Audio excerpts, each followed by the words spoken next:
दोस्तों, data structure के lecture series में आपका स्वागत है। आज हम लोग देखने वाले हैं ग्राफ ट्रवर्सल टेक्निक्स। तो ट्रवर्सल टेक्निक्स आपको पता है, ट्रवर्सल टेक्निक का क्या मतलब होता है। ट्रवर्सल का मतलब होता है किसी भी डेटा स्ट्रक्चर के हर एक एलिमेंट को विजिट करना। तो अगर वो डेटा स्ट्रक्चर ग्राफ है तो वहां पर क्या होंगी, ग्राफ ट्रवर्सल टेक्निक्स। कहने का क्या मतलब, हमारे पास एक ग्राफ दिया गया है, इसमें कुछ नोड्स हैं।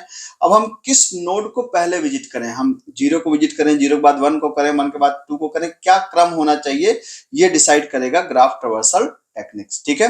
अब ग्राफ ट्रवर्सल टेक्निक्स दो होती हैं, एक है डीएफएस और एक है बीएफएस। डीएफएस का मतलब डेप्थ फर्स्ट सर्च, बीएफएस का मतलब ब्रेथ फर्स्ट सर्च। तो ये जो दोनों एल्गोरिदम है ना, आपको ये पता होना चाहिए कि जो डीएफएस है वो इंटरनली इस्तेमाल करती है किसको, स्टैक को, और बीएफएस इस्तेमाल करती है क्यू को, है ना। ये दोनों आप ध्यान रखिएगा, इसकी अभी जरूरत पड़ेगी। अगर आप एक नजर में जानना चाहें कि किस तरीके से काम करती है, तो जैसे देखिए कि आपके सामने एक ट्री यहाँ पे दी गई है। तो ये ट्री क्या है, बेसिकली ट्री भी और ग्राफ भी है। मैंने बताया था आपको पिछले लेक्चर में कि हर एक ट्री एक ग्राफ है, लेकिन हर ग्राफ एक ट्री नहीं है। कहने का क्या मतलब है कि अगर इसको आप ऐसे कर देंगे ना, मतलब अगर आप सर्कल बना देंगे तो फिर ये क्या कहलाएगी, फिर ये आपको ग्राफ कहलाएगी, ये ट्री नहीं कहलाएगी। क्योंकि किसी भी ट्री के अंदर सर्कल नहीं हो सकती। सर्कल का क्या मतलब है कि हम यहाँ पे एक रोटेट कर जा रहे हैं, बी से डी, डी से ई, ई से बी, ऐसा ट्री के अंदर नहीं हो सकता। तो अगर ऐसा ग्राफ दिया गया हो, मान लीजिए बहुत सिंपल सा ग्राफ है, तो हम इसको कैसे ट्रवर्स कर सकते हैं। तो डीएफएस का मतलब होता है डेप्थ फर्स्ट सर्च और बीएफएस का मतलब है ब्रेथ फर्स्ट सर्च। तो डीएफएस में क्या होता है, डेप्थ वाइज, डेप्थ। ठीक है। तो डेप्थ का मतलब क्या, किसी भी एक नोड को पकड़िए और उसको एक्सप्लोर कर दीजिए, कि उसके एकदम डेप्थ तक जाइए। मतलब हमने मान लीजिए ए को पकड़ा, तो ए को पहले विजिट किया। मान लीजिए मैंने कहा ये डीएफएस में हमने क्या किया, पहले हमने विजिट किया ए को। ए के बाद क्या करेंगे, उसके पास दो, मतलब या तो हम बी या तो सी पे जाए। मान लीजिए हम बी पे जाते हैं, तो हम यहां से कहां जाएंगे, बी के पास जाएंगे, और फिर किसको विजिट करेंगे, बी को। अब हम किसको एक्सप्लोर करेंगे, बी को। अब बी का जो पहला रास्ता है लेफ्ट की तरफ, हम यहाँ पे गए तो डी पे गए, तो डी को विजिट किया, डी को विजिट किया। अब रास्ता आगे है क्या, नहीं है, तो अब यहाँ से क्या करेंगे, यहाँ से हम बैक ट्रैक करेंगे। ठीक है। वापस कहाँ पे गए, बी के पास गए। अब बी से अगला रास्ता कहाँ पे जा रहा है, ई के पास आ रहा है, तो हमने ई को फिर विजिट कर लिया। ठीक है। अब ई के बाद वापस गए, बी के पास बैक ट्रैक किया, बी के सारे हो गए तो ए के पास वापस गए। अब ए से जो अगला रास्ता जा रहा है कहाँ पे जा रहा है, सी, सी पे जाएंगे। सी के बाद एक्सप्लोर किया इसके डेप्थ को, कहाँ पे गए, एफ पे। फिर सब खत्म हो गया, फिर बैक ट्रैक किया वापस सी पे, फिर सी से कहाँ गए, जी पे। अब जी भी सब हो गया तो वापस लौट गए यहाँ पर। तो ये जो तरीका है ना, इसको बोलते हैं डेप्थ फर्स्ट सर्च। मतलब मोटा मोटा आप ऐसे समझ सकते हैं कि इसमें क्या होता है कि जैसे हम लोग बिल्कुल जैसे प्री ऑर्डर ट्रवर्सल होता है ना, कि जैसे एक नोड को पकड़िए, आप उसके डेप्थ में चलते जाइए, जो नोड आए उस बीच में उसको विजिट करते जाइए, और इस तरीके से आप क्या कर लेंगे। ये जो तरीका है आपका, ये है आपका डीएफएस। ठीक है। अब बीएफएस में क्या होता है, बीएफएस में क्या होता है, बीएफएस में होता है लेवल ऑर्डर ट्रवर्सल। मतलब एक तरीके से आप ये देख सकते हैं, जो मैंने डीएफएस किया ना, ये है एक तरीके से प्री ऑर्डर ट्रवर्सल। अगर आप ट्री पढ़ के आ रहे हैं तो प्री ऑर्डर ट्रवर्सल आपको पता होगा कि मतलब पहले इसको विजिट किया, फिर इसको, फिर इसको, फिर इसको, फिर इसको, फिर इसको, फिर इसको, जो मिलता गया विजिट करते गए लेफ्ट टू राइट। ठीक है। तो अब ये है आपका डीएफएस, जिसको बोलते हैं प्री ऑर्डर ट्रवर्सल भी आप कह सकते हैं। बीएफएस में क्या होता है, ब्रेथ फर्स्ट सर्च। मतलब इसको बोलते हैं लेवल ऑर्डर ट्रवर्सल। लेवल ऑर्डर ट्रवर्सल का मतलब क्या है कि लेवल ऑर्डर ट्रवर्सल का मतलब कि जिस लेवल, जैसे मैंने पहले हमने कहा इसको विजिट कर दिया एक लेवल का, तो पहले क्या आ गया, ए आ गया। अब फिर दूसरे लेवल पे आए, जो दूसरे लेवल पे मिले कौन, बी और सी, बी और सी को विजिट कर दिया। फिर तीसरे लेवल पे गए, तीसरे लेवल पे कौन मिल गया हमारा, मिल गया डी, मिल गया ई, मिल गया एफ, मिल गया जी, मिल गया। तो ये तीसरे लेवल पे हमने विजिट कर दिया। तो ये है लेवल वाइज ट्रवर्सल। तो वैसे तो ये देखने में बड़ा आसान लग रहा होगा आपको, लेकिन जब ये ग्राफ थोड़ा मुश्किल हो जाएगा, है ना, जब ये ग्राफ थोड़ा मुश्किल हो जाएगा, कहने का क्या मतलब है कि जैसे मान लीजिए हमने कहा ऐसा कोई ग्राफ मिल जाए हमको, तो अब तो देखिए, अब यहाँ पर सीधा डेप्थ समझ में नहीं आ रही है, ठीक है, या सीधा ब्रेथ समझ में नहीं आ रही है। तो अब क्या होगा कि अब इस तरह की चीजों को प्रोसेस करने के लिए कोई कॉम्प्लिकेटेड ग्राफ मिल जाए, तो उसके लिए क्या होता है, ये फार्मूला हमेशा काम नहीं करेगा, आपको दिक्कत होगी इसको लगाने में। फिर ट्रेडिशनल तरीके पे आना पड़ेगा। ट्रेडिशनल तरीका क्या कहता है, ये है, अब देखिए यहाँ पर आप वो ऊपर वाला तरीका लगाएंगे तो समझने के लिए सही है, लेकिन असल में अगर लगाना हो तो आपको दिक्कत होगी। ठीक है। तो ये है डेप्थ फर्स्ट सर्च, और ये है उसकी एल्गोरिदम। यहाँ पर एल्गोरिदम आप देख सकते हैं लिखी हुई है। एल्गोरिदम कहती है कि जैसे आपके पास एक ग्राफ दिया गया है, जैसे आपके एग्जाम में भी एक ग्राफ एग्जाम के हिसाब से बहुत इंपॉर्टेंट है, याद रखिएगा। एग्जाम में डीएफएस बीएफएस में से एक तो पूछता ही पूछता है, एक, और दूसरा कि इन दोनों में से एक आपके एग्जाम में आना ही आना है, और आगे भी आप में बहुत ज्यादा इस्तेमाल होता है। जब आप कॉम्पिटिटिव कोडिंग या बाकी चीजों को करते हैं तो वहां भी डीएफएस बीएफएस का भी इस्तेमाल होता है। और हाँ, अगर कंटेंट अच्छा लगे तो सब्सक्राइब जरूर करिएगा, क्योंकि मैं हमेशा बेहतरीन कंटेंट आपके लिए लाता रहता हूं कंप्यूटर साइंस बेस्ड। ठीक है, आइए। तो अब यहाँ पे क्या है कि अगर हम लोग इसको देखें तो जैसे देखिए क्या कह रहा है, ये कह रहा है कि इनिशियलाइज स्टैक एस, पहले एक स्टैक को बनाइए, एक स्टैक को बना दिया आपने। कह रहा है push I in the stack S. I क्या है? Starting vertex. अब स्टार्टिंग वर्टेक्स क्या होगी? जब एग्जाम में क्वेश्चन आता है ना तो कई बार वो दिया रहता है कि स्टार्टिंग वर्टेक्स क्या होगी, और नहीं दिया है तो आप कोई स्टार्टिंग वर्टेक्स मान लीजिए। जैसे मैंने मान लिया स्टार्टिंग वर्टेक्स 0 को मान लिया मैंने, ठीक है। तो कह रहा है कि push I into the stack, तो आई का मतलब 0 को हमने स्टैक के अंदर पुश कर दिया। कह रहा है रिपीट 4 to 5, स्टेप 4 to 5 को क्या करना? रिपीट करना जब तक स्टैक क्या ना हो जाए, खाली ना हो जाए। स्टैक में आपको पता है लास्ट इन फर्स्ट आउट चलता है, इस बात को ध्यान रखिएगा, ठीक है। अब ये कह रहा है कि जिसको आपने अभी पुश किया, जिस आई को पुश किया उसको क्या करिए? पॉप कर दीजिए। तो पॉप करने का क्या मतलब है? हमने इस 0 को पॉप कर दिया, और पॉप करने के बाद अगर वो विजिटेड नहीं है, इफ नॉट विजिटेड, तो अभी 0 विजिटेड तो नहीं था तो इसको विजिटेड कर दिए। तो विजिटेड का मतलब हमने ट्रेवर्स कर दिया, क्या मिल गया हमको? 0 मिल गया। अब कह रहा है for each W adjacent to I, मतलब आई के जितने भी एडजेसेंट हैं और अगर वो विजिटेड नहीं है तो उसको क्या करिए? उसको स्टैक के अंदर वापस पुश कर दीजिए। तो अब ध्यान से देखिए, अब 0 के कौन कौन से एडजेसेंट हैं? 1 और 3, दो एडजेसेंट हैं। दोनों विजिटेड नहीं है तो दोनों को क्या करना है? स्टैक के अंदर पुश कर देना है। पुश करने का ऑर्डर क्या होगा? इसको चूंकि हम पॉप कर चुके हैं तो हटा दीजिए। पुश करने का ऑर्डर क्या होगा?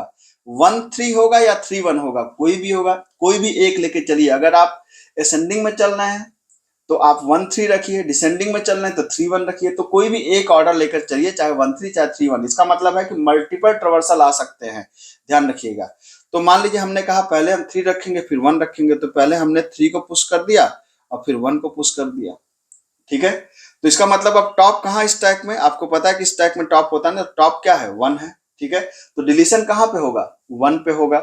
अब ये कह रहा है कि भाई आपने इसको पुश कर दिया, फिर क्या करना है? ये चूंकि इसने कहा था ना कि 4 5 को बार बार रिपीट करना है, तो फिर हमने किसको कर? स्टैक को पॉप किया। तो स्टैक को पॉप कौन होगा? जाहिर सी बात है ये वाला एलिमेंट पॉप होगा 1। विजिटेड नहीं है तो इसको विजिट कर लीजिए, 1 को विजिट कर लीजिए। अब 1 के जितने भी एडजेसेंट हैं अगर वो विजिटेड नहीं है, अब देखिए ध्यान से, 1 के एडजेसेंट कौन कौन से हैं? 1 का एडजेसेंट है 0 और 2। चूंकि ये कह रहा है इफ नॉट विजिटेड, है ना, अगर विजिटेड नहीं है तो जाहिर सी बात है 0 विजिटेड है तो 0 को छोड़ देंगे।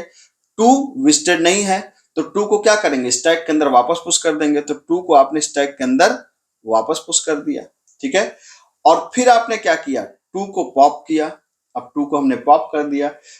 2 विजिटेड नहीं था तो 2 को हमने क्या कर दिया? विजिटेड कर दिया। 2 यहाँ पे विजिट हो गया। अब 2 के जितने भी एडजेसेंट हैं, ठीक है। अब 2 के एडजेसेंट कौन कौन से हैं? 3 और 4, याद रखिएगा इस बात को। तो जो हमारे जो 2 के एडजेसेंट हैं 3 और 4, इन दोनों को वापस हम, अब एक बार देखिए यहाँ पर 2 को तो हमने यहाँ पॉप कर दिया। अब जो 3 और 4 हैं ये दोनों क्या है? ये स्टैक 3 पहले से पड़ा हुआ है, कोई बात नहीं, पड़े रहने दीजिए, ठीक है। तो हम 2 बार इसको रिपीट कर सकते हैं। तो आप इसको क्या करिए? 3 और 4 चूंकि विजिटेड नहीं है तो उसको आप इसके अंदर पुश कर दीजिए। तो हमने क्या कर दिया? चूंकि हम डिसेंडिंग में रख रहे थे बार बार, तो हमने पहले 4 को रख दिया, फिर किसको रख दिया? 3 को रख दिया। क्योंकि जब 3 और 1 आया था तो हमने 3 को पहले रखा था फिर 1 को रखा था, उसी हिसाब से हम यहाँ पे 4 और 3 को रख दे रहे हैं, ठीक है। तो अब किसको क्या करेंगे? अब 3 को हम यहाँ से क्या करेंगे? पॉप करेंगे। 3 को पॉप किया और 3 को हमने जब पॉप कर दिया 3 को और देखा विजिटेड नहीं है तो 3 विजिटेड नहीं था। विजिटेड का मतलब यहाँ पे है कि नहीं, अगर यहाँ पे है मतलब विजिटेड है, नहीं है मतलब विजिटेड नहीं है, ठीक है। तो अब 3 विजिटेड नहीं था तो 3 को यहाँ से पॉप किया और 3 को यहाँ पे रख दिया। अब 3 का कोई एडजेसेंट, अब देखिए ध्यान से, 3 के एडजेसेंट कौन से हैं? 3 के एडजेसेंट हैं 0 और 2। क्या ये दोनों पहले से विजिटेड है क्या? देखिए यहाँ पे 0 भी है, यहाँ पे 2 भी है, इसका मतलब दोनों पहले से विजिटेड हैं। तो दोनों पहले से विजिटेड हैं तो इसको कुछ नहीं करेंगे, ठीक है। अब अगले एलिमेंट को हम यहाँ पे पॉप करेंगे, कौन है? 4 को पॉप करेंगे। तो जब हमने 4 को पॉप किया तो 4 को विजिटेड नहीं था तो 4 को हमने यहाँ पे विजिट कर लिया। अब 4 को यहां से जब हमने विजिट कर लिया तो 4 के जो दो एडजेसेंट हैं, 4 के एडजेसेंट कौन कौन से हैं, 5 और 6। तो हम क्या कर दें, यहाँ पे डाल दें 6 और 5 यहाँ पे डाल सकते हैं, 5 6 भी डाल सकते हैं, 6 5 भी डाल सकते हैं, कोई चिंता की बात नहीं है, ठीक है। तो जाहिर सी बात है टॉप कहाँ आ जाएगा, आपको टॉप यहाँ पे आ जाएगा। अब आप क्या करिए, पॉप करिए इसको, जब तक ये कह रहा है कि जब तक स्टैक खाली ना हो जाए तब तक काम करना है। तो क्या किया आपने, इसको पॉप किया, तो पॉप करने से क्या आया आपके पास, पहले आया 5, ठीक है। अब क्या 5 का कोई अनविजिटेड एडजेसेंट है क्या, 5 का एडजेसेंट है 4 जो पहले विजिट हो चुका है, तो इस कुछ नहीं हो सकता, ठीक है, कोई अनविजिटेड नहीं है। फिर आपने, अब टॉप इस समय कहाँ पे है, जाहिर सी बात है 6 के पास है, तो टॉप को आपने फिर से यहाँ पर भी आपने इसको पॉप कर दिया। तो ये 6 यहाँ पर विजिटेड नहीं था, तो 6 को भी विजिटेड कर दिया आपने। क्या 6 का कोई अनविजिटेड एडजेसेंट है, नहीं, 6 का एडजेसेंट है क्या 4 जो ऑलरेडी विजिटेड है, तो इसको भी छोड़ देंगे हम लोग, ठीक है। अब क्या बचा 3, तो 3 को हमने पॉप किया। तो जब 3 को पॉप किया तो 3 तो पहले ही यहाँ देख सकते हैं विजिटेड था, तो जब 3 पहले से विजिटेड था तो 3 को कुछ करेंगे नहीं। तो अब देख सकते हैं कि हमारा जो डीएफएस से जो ट्रेवर्सल आया है, वो ट्रेवर्सल आया है कौन सा, 0 1 2 3 4 5 6, ये ट्रेवर्सल हमारा आया है किससे, डीएफएस से, याद रखिए, ठीक है। और चूंकि स्टैक जैसे ही खाली हो जाएगा, हमने क्या कहा था कि काम तब तक करो जब तक स्टैक खाली ना हो जाए, तो जैसे स्टैक खाली हो जाएगा हम प्रोसेस को रोक देंगे। तो ट्रेवर्सल आया 0 1 2 3 4 5 एंड 6, ये है हमारा डीएफएस। अब बीएफएस क्या होता है, तो आइए अब देखते हैं बीएफएस ट्रेवर्सल। बीएफएस ट्रेवर्सल में क्या होता है, ये जो एल्गोरिदम है क्यू को इस्तेमाल करती है, और ये कहता है कि पहले एक क्यू बना लीजिए, तो आपने क्यू को बना लिया। फिर कहता है कि स्टार्टिंग वर्टेक्स वी को क्यू के अंदर ऐड कर दिए, तो स्टार्टिंग वर्टेक्स अगर दिया है तो अच्छी बात है, नहीं दिया है किसी भी नोड को मान लीजिए, जैसे हमने मान लिया यहाँ पे 0 को स्टार्टिंग वर्टेक्स मान लिया, ठीक है। अब ये कह रहा है कि पहले इसको आप क्यू के अंदर डाल दीजिए, तो आपने इसको डाल दिया। डालने के तुरंत बाद इसको विजिट कर लीजिए, तो आपने इसको इसके अंदर इंसर्ट करने के बाद आपने इसको विजिट कर लिया, 0 को विजिट कर लिया। फिर कह रहा है कि स्टेप 5 एंड 6 को क्या करिए, रिपीट करिए। रिपीट में क्या है कि पहले उसको आप डिलीट कर दीजिए, तो इसको आपने डिलीट कर दिया। अब ये क्या कह रहा है कि जितने भी इसके एडजेसेंट हैं अगर वो विजिटेड नहीं है तो उसको वापस पहले विजिट करिए और फिर क्यू के अंदर डाल दीजिए, बस इतनी सी बात है। तो आपको पता है कि अभी जब हम यहाँ पे अगर क्यू के नजर से देखें तो यहीं फ्रंट होगा, यहीं रियर होगा। तो अब क्या करना है कि इसको हमें डिलीट कर देना है, डिलीट कर दिया। तो अब इसके जितने भी अनविजिटेड एडजेसेंट हैं 1 और 3, ये दो एडजेसेंट हैं, दोनों अनविजिटेड हैं, तो दोनों को यहाँ पे आप डाल दीजिए। तो 1 और 3 को आपने यहाँ पे डाल दिया। आपको पता है कि उस केस में यहाँ पे बनेगा फ्रंट, यहाँ पे बनेगा रियर, ठीक है। तो क्या होगा, अब आपको क्या करना है, फिर आपको क्या करना है, यहाँ पर जब आपने 1 और 3 को इंसर्ट किया तो इंसर्ट करने के साथ ही साथ क्या कर लेना है, विजिट कर लेना है। तो इसमें क्या होता है कि इंसर्ट करने के साथ ही साथ हम विजिट कर लेते हैं। अब आपने क्या किया कि 1 को फिर से यहाँ पे डिलीट किया आपने। जब 1 को आपने डिलीट किया तो अब कहा कि भाई 1 के जितने भी अनविजिटेड एडजेसेंट है, तो 1 का एडजेसेंट कौन सा है, 0, और कौन सा है 2, अनविजिटेड कौन सा है 2, क्योंकि 0 तो ऑलरेडी विजिट है आपका, तो 2 अनविजिटेड एडजेसेंट है, तो 2 को आपने यहाँ पे क्या कर दिया, विजिट कर दिया। तो अब यहाँ पे क्या हो गया, फ्रंट यहाँ हो गया, रियर यहाँ हो गया, आपको पता है, ठीक। अब क्या होगा कि जब आपने 2 को जब इंसर्ट किया तो 2 को यहाँ पर ट्रेवर्स भी कर लीजिए साथ ही साथ, ठीक। तो अब इसका मतलब कि अब हमने किसको डिलीट करना है, 3 को। जैसे ही आपने 3 को डिलीट किया तो क्या 3 का कोई अनविजिटेड एडजेसेंट है क्या, तो 3 का ये आपका एडजेसेंट कौन सा है, 0 है और 2 है। तो 0 भी पहले से विजिट है और 2 भी पहले से विजिट है, तो इसका मतलब कोई अनविजिटेड नहीं है। अब क्या करें, आप इसको छोड़ दीजिए, कोई बात नहीं, ठीक है। अब अगले केस में क्या हो जाएगा, यही फ्रंट हो जाएगा, यही रियर हो जाएगा। अब आप किसको करेंगे, अब आपने डिलीट किया किसको, 2 को। जब 2 को आप डिलीट करेंगे तो 2 के जितने भी अनविजिटेड एडजेसेंट है, 2 के एडजेसेंट कौन कौन से हैं, 1 पहले से विजिट है, 3 पहले से विजिट है, 4 अनविजिटेड है, तो इसको यहाँ पे कर दीजिए। तो आपका जाहिर सी बात है फ्रंट यहाँ आ जाएगा, रियर यहाँ आ जाएगा, अभी भी क्यू के अंदर एक डेटा है, और 4 को यहाँ पे हम ट्रेवर्स कर लेंगे, ठीक। अब इसके बाद क्या करेंगे, हम 4 को डिलीट करेंगे, और 4 को डिलीट करने के बाद क्या करेंगे, जितने भी 4 के अनविजिटेड एडजेसेंट हैं, 4 के अनविजिटेड एडजेसेंट कौन कौन से, 5 और 6, तो हमने 5 और 6 को यहाँ पर विजिट कर लिया और क्यू के अंदर हमने इंसर्ट कर दिया 5 और 6 को। तो यहाँ पे क्या हो गया, ये फ्रंट और ये रियर, ठीक है। तो अब आपने क्या किया, 5 को डिलीट किया, क्या इसका कोई अनविजिटेड एडजेसेंट है, 5 का एडजेसेंट है 4 जो पहले से विजिट है, तो इसका कोई अनविजिटेड नहीं है। फिर आपने क्या किया, तो यहाँ पे फ्रंट रियर एक साथ आ गए। फिर आपने 6 को डिलीट किया, तो क्या 6 का कोई अनविजिटेड एडजेसेंट है, नहीं, 4 है जो पहले से विजिटेड है। तो इसका मतलब क्या हुआ कि अब यहाँ पर ये फ्रंट चला जाएगा, रियर से एक आगे, और आपको पता है कि जब फ्रंट रियर से आगे चला जाता है तो क्यू क्या हो जाती है, खाली हो जाती है। तो बीएफएस ट्रावर्सल के बाद हमारे जो ग्राफ का ट्रावर्सल आया वो क्या आया, वो आया 0 1 3 2 4 5 6। ठीक है, बीएफएस में क्या आया था, तो बीएफएस में आया था 0 1 2 3 4 5 6। यहाँ पर भी आया 0 1 3 2, बस एक ऑर्डर यहाँ पे बदला है, बाकी सारी चीजें सेम है। तो ये आपने देखा डीएफएस ट्रावर्सल और बीएफएस ट्रावर्सल, इसको आप फॉलो करिए, और कंटेंट पसंद आया तो चैनल को सब्सक्राइब जरूर करिए। मिलते हैं अगले लेक्चर में। Thank you so much.